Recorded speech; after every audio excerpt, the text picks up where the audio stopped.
Hi, I'm Aristotle Spiteri. In this video, we are going to demonstrate how to prepare our site in order to support multi-language contents, and then we will implement the routing and the links for the site. Localization is something that we need in a lot of websites. Nowadays, most websites owners want to create a site which will be available to as many as possible people.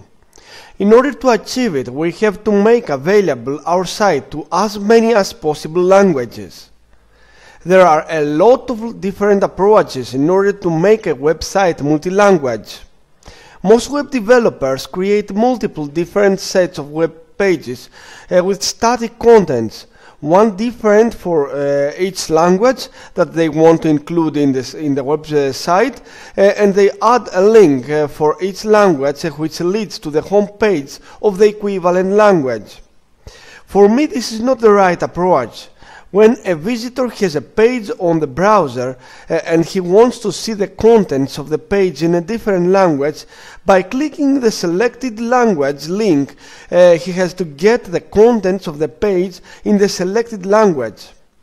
Sending him to a home page will make him to start searching again from the beginning. Let's start by creating a new ASP.NET MVC project. We are going to call our new project Multilanguage.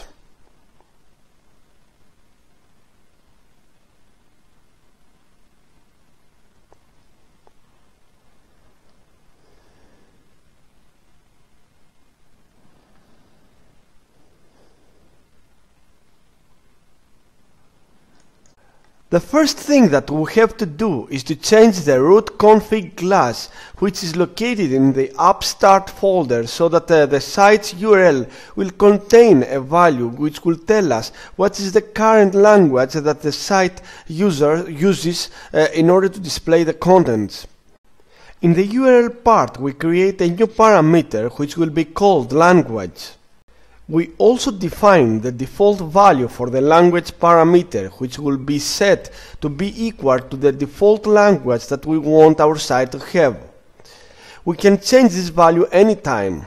The default value that we are going to use for the language is the EN-US. This is the standard code for the United States of America English. Now that we changed the routing for the site, let's execute the application in order to see what we have done until now.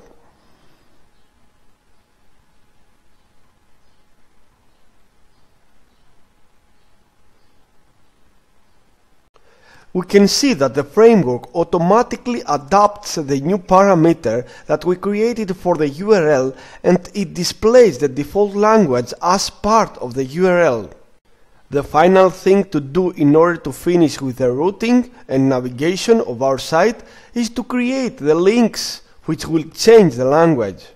For our example, we will suppose that we need two languages. We will create two links, one for English and one for Greek. We open the _layout.cs HTML file from the shared subfolder of the views folder in order to make the language selector. After the menu unordered list, we create one more unordered list, which will have the same classes as the main menu has, but we will add one more class in order to make it go to the right side of the page. The class that we are going to use is defined by Bootstrap and is called Navbar-right.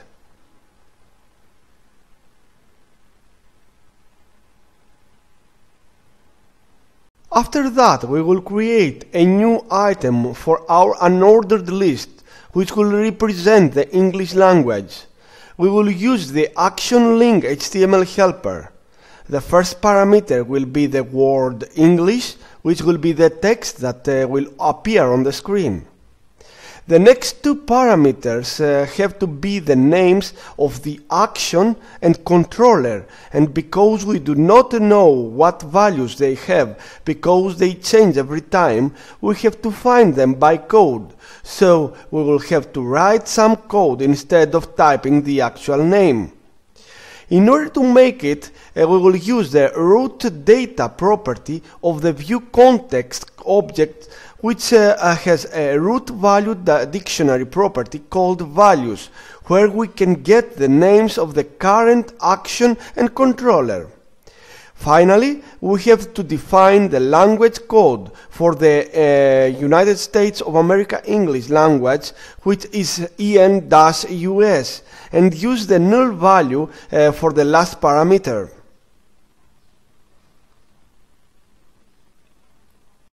Now we copy-paste this line and we change the required values in order to make the link for the Greek language.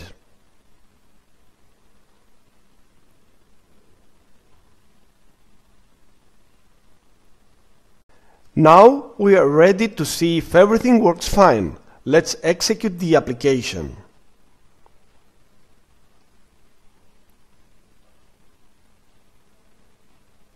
As we can see, every time we change a page, we stay in the same language, and every time that we change language, we stay in the same page, so everything works fine.